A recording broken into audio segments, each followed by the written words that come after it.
PM Modi का सपना है कि साल 2047 तक भारत को विकसित राष्ट्र बनाना है।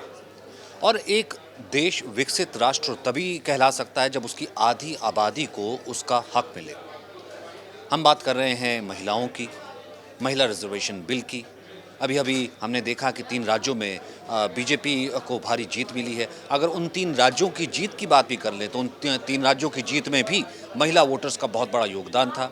मध्य प्रदेश में ख़ास तौर से लाडली बहना योजना, या उससे पहले अगर हम प्रधानमंत्री की बात करते हैं, प्रधानमंत्री मोदी की तमाम योजनाएं जो हैं वो महिलाओं को लेकर के, महिला सशक्तिकरण को लेकर के, भले वो उज्ज्वला योजना हो, आवास योजना हो, जनधन योजना हो, तमाम योजनाएं जो हैं महिला सशक्तिकरण को लेकर के हमेशा से हमने देखा है कि लाइमलाइट में रही हैं। लेकिन अब वक्त आ गया है कि जब 2028 तक ये लागू होना है, 2026 में परिसीमन होगा, लेकिन उससे पहले क्या महिला आरक्षण बिल 2024 में लागू हो सकता है? क्या इसकी कोई पॉसिबिलिटी है? या आधी आबादी को उसका ये हक कैसे मिलेगा, यानी कि अधिकार जब हम इसकी बात करते हैं। टीना जी हमारे साथ हैं, किसी परिचय की मोहताज नहीं है, एडवाइज़र हैं गवर्नमेंट ऑफ इंडिया भी हमारे साथ। टीना जी भी हैं, आपका भी बहुत बहुत स्वागत है। सबसे पहले गीता जी और टीना जी, सबसे पहले मैं आपसे शुरू करना चाहूँगा कि सरकारें अपना काम करती हैं। एक सरकार काम करती है कि महिलाओं को सबसे पहले घर देखना है। मोदी सरकार ने उसे घर दिया, उसे चूल्हा दिया, उसे आवास दिया, उसे उसकी चिंता दूर हो गई। अब वो घर के बारे में सोच सकती है, अब उसने घर के बाहर कुछ करने के बारे में सोच सकती है। अब यहाँ पर बात होती है अधिकारों की, वो है महिला रिजर्वेशन बिल 33%। अगर अब की संख्या मानूँ तो अब की संख्या तो 10% भी नहीं है जितनी होनी चाहिए। जब ये लागू होगा तो ये होगी अराउंड 181 के करीब। एक तो इतनी महिला या फिर इतनी सशक्त महिलाएं कहाँ से होंगी, और दूसरा ये, जब हम इसको 2024 की बात करते हैं, आप इसको 2024 में अगर देखती हैं तो 2024 में किस तरीके से फिट बैठ सकता है? देखिए, आपने कुछ स्कीम्स का नाम गिनाया, मैं उससे थोड़ा बाहर निकलना चाहूँगी और ये भी कहना चाहूँगी कि प्रधानमंत्री ने ही हमें 6 महीने की मैटरनिटी लीव दी है। मैटरनिटी के समय में जो प्रजनन से महिला गुजरती है, उसको जो पैसा मिलता है उसके खाने-पीने का, तो हर तबके का ध्यान जो है प्रधानमंत्री ने रखा है। और ये एक पुरुष ही है जो उस प्रधानमंत्री के पद पे बैठ के महिला रिजर्वेशन बिल को लाया है, जहाँ कांग्रेस इसमें बार-बार फेल हुई है। तो ये एक कंपैरिजन जो है वो बहुत दिखाता है कि प्रधानमंत्री नरेंद्र मोदी जो है महिलाओं को पार्लियामेंट में चाहते हैं।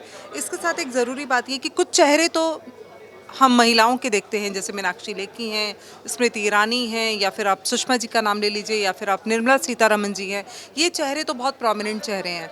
आप, सचिन और हम ये जानते हैं कि बहुत सारी ऐसी महिलाएं लोकसभा और राज्यसभाओं में प्रधानमंत्री लेकर आए हैं, जिनको ज़मीन पे सिर्फ उन्हीं की लोकसभा में लोग जानते हैं काम करते हुए। वो महिलाएं भी आज पार्लियामेंट में हैं, जैसा कि पिछले 70 सालों में हमें देखने को नहीं मिला। तो हम बहुत ही निश्चित हैं कि प्रधानमंत्री जिस भी दिशा में महिलाओं के लिए कदम बढ़ाएंगे वो सही होगा। लेकिन हाँ, ये बिल्कुल सही है कि आपने कहा कि 2024 में हम कैसे देखते हैं।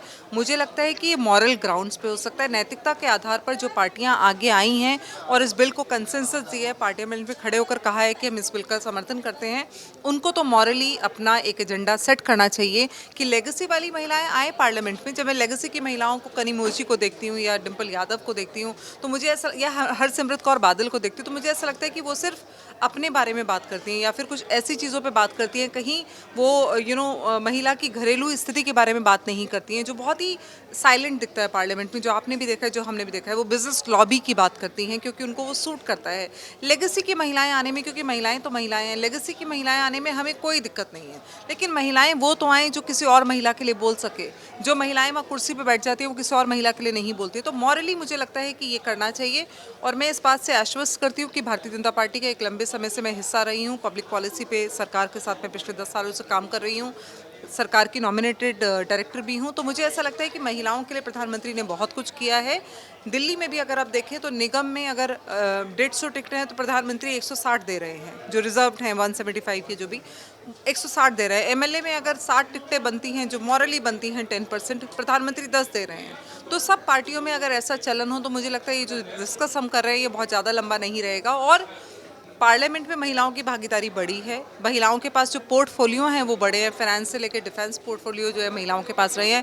नहीं तो कभी हम देखते थे कि इंदिरा गांधी प्रधानमंत्री भी थी और डिफेंस भी उन्हीं के पास हुआ करता था। तो ये जो कंपैरिजन है ये बड़ा कांस्टेंट कंपैरिजन है, और इसको आप कह सकते हैं कि द्रौपदी मुर्मू को राष्ट्रपति के पद पे बिठाना एक सिग्नल है कि कोई भी महिला जो मेहनत करेगी या काम किसी भी करेगी पद पर जा सकती है, बिल्कुल वो किसी भी पद पर जा सकती है।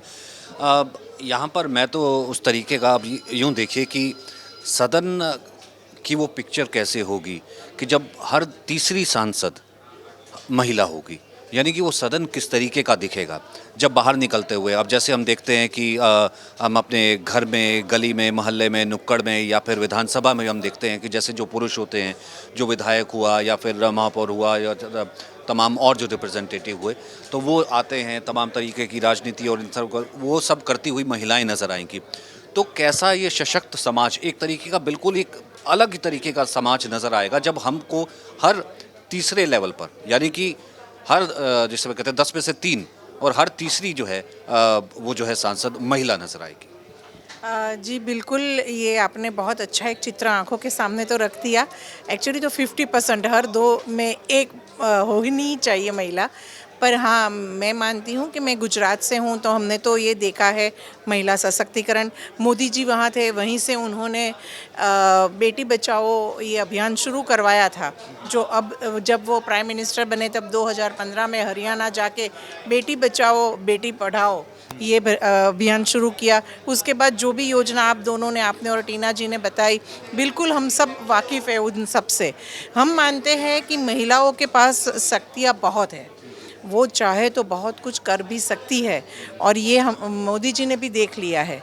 तो बिल्कुल हम महिलाओं को ऐसे सशक्त करना चाहते हैं कि वो पपेट ना बने।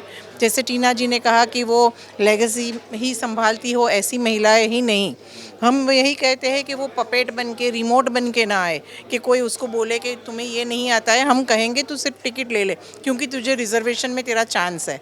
तो हम ऐसे रिजर्वेशन लेना नहीं चाहते हैं, इसलिए हम एज अ NGO बहुत ही हमारी जवाबदारी को हम समझते हैं, और उससे आगे बढ़कर हमने एक पूरा प्रोजेक्ट बनाया है जिसमें हम महिलाओं का सशक्तिकरण कैसे हो सकता है, और हर एक तरीके से पॉलिटिकली भी, वैश्विक तौर से भी, फिजिकल, मेंटल, इमोशनल, एवरीथिंग उसमें करके उसको एक अच्छी सी सशक्त स्वयं सिद्धा बनाएंगे, और वो आद्या शक्ति का जैसे रूप हो, इस तरह से वो ट्रेन होके ही इसमें आए। ये हमारा बिल्कुल NGO का ये मोटो हमने शुरू कर दिया है काम, और ऑनलाइन भी हम इसको ले जाएंगे कि जिससे जितनी भी महिलाएं, और ख़ास करके हम ये नीचे जो काम करती है ग्रास रूट पे, आदिवासी महिलाएं हैं, ऐसे प्लेसेस है जहाँ से महिलाएं बाहर नहीं आएगी, ऐसी महिलाओं के पास जाके हम ये उनको ट्रेनिंग देके फिर हम संसद में भेजना चाहते हैं कि संसद में दिखे कि यानी महिलाओं के लिए जो बातें बनती है ना कि बस पहन ओढ़ के आएगी, बस फैशन परेड करेगी, तो वहाँ दिखेगी कि कैसी कैसी महिलाएं कौन से एरिया से कहाँ से आ रही है, और अपने एक्चुअल रूप में, वास्तविक रूप में, और फिर वो ये शासन संभालेगी अपने देश। आपने तो 2024 की, जैसे आपने जिक्र किया कि 2024 में मॉडली जो है पार्टियां सोच सकती हैं। अब मुझे एक बात बताइए, जब पार्टियां अब टिकट इस लिहाज से देती हैं कि मानो एक तरीके से महिलाओं को एक खैरात के तौर पर जैसे एक टिकट दिया हो, एक खाना पूर्ति के नाम पर एक टिकट दिया हो, रिप्रेजेंटेशन भी आप उसी हिसाब से देख सकते हैं। टोटल 50 के करीब जो है वो सांसद नहीं होंगी, टोटल 10% के करीब जो है टोटल महिला सांसद नहीं होती। अब वहाँ पर 33%, अब जब मैंडेटरी हो जाएगा तो फिर उतनी, अब ये कहते हैं कि हमको तो विनेबिलिटी के आधार पर टिकट्स देने होते हैं, उतनी महिलाओं को एम्पावर करके लेके आना, चुनना, वो कहाँ से आएंगी और कौन उनको एम्पावर करेगा, और वो कौन होंगी और वो सही भी होंगी, ये चुनाव कौन करेगा और कैसे करेगा?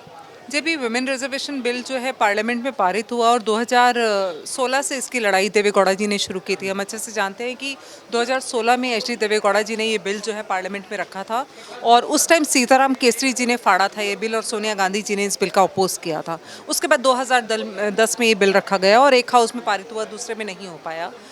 2023 में ये बिल पारित हुआ है। तो मैं इसके साथ एक बात और जोड़ना चाहती हूँ कि जब ये बिल पारित हुआ और जब हम महिलाओं के बीच में बैठते थे तो पुरुषों का ये कहना था कि अब करप्शन और बढ़ जाएगा। तो मैंने पूछा करप्शन कैसे बढ़ेगा, तो उन्होंने कहा बढ़ेगा, अब जिसकी पत्नी, जिसकी बेटी, जिसकी बहन पहले कम नंबर्स में आ रही थी वो ज़्यादा आएगी, क्योंकि कहीं ना कहीं पुरुष अपनी लेगेसी छोड़ने वाले नहीं हैं। और जब महिला आरक्षण बिल के तहत हम 2010 से संघर्ष को कर रहे थे, कुछ काफ़ी सारी NGOs मिल के, तो अभी हम पुरुषों से यही सुनने को, कैबिनेट मिनिस्टर तक से ये सुनने को मिलता था कि महिलाएं अपनी काबिलियत पे आगे क्यों नहीं आती। तो मेरा सवाल उनसे हमेशा ये होता था कि सर काबिलियत बताइए क्या होती है। एक लेगेसी से आना एक अलग बात है, आपको एक प्लेटफॉर्म मिल जाता है, आप लेगेसी से आ जाती हैं। अगर सुषमा जी की बेटी हैं तो उनके लिए प्लेटफॉर्म ज़्यादा आसान है, अगर सपा की अखिलेश की पत्नी है तो उनके लिए ज़्यादा आसान है। मेरे लिए बहुत मुश्किल है, क्योंकि मुझ पे कौन विश्वास करेगा, मेरा मेंटर कौन बनेगा, कौन मुझे टिकट देगा। लेकिन जब ये हम सारा डिस्कशन करते हैं तो ये लगता है कि ये जो टीना, रमेश कुमार हमें बोर्ड देखने को मिलते हैं, पति बैठ मीटिंग्स में जाता है, पति कॉरपोरेशन की मीटिंग में जा रहा है, पति विधानसभा की मीटिंग में जा रहा है, पति ही समाज में सबको एड्रेस करता है, पत्नी खाली नाम के लिए एक मेंबर बन गई हैं। तो ये चीज़ जो है वो ना बढ़े, उसके लिए मुझे लगता है महिलाओं को सशक्त होना पड़ेगा। जो महिलाएं, और दूसरी बात ये कि किसी भी पॉलिटिकल पार्टी में प्रोटोकॉल और हायरार्की नहीं होती।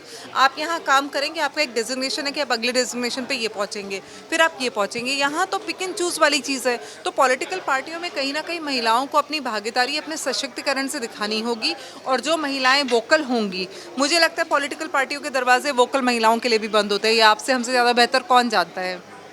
तो जो महिलाएं पार्लियामेंट में बैठ के चुप हो जाती है, वो इसी वजह से चुप होती है कि उन्हें अपनी कुर्सी का डर होता है।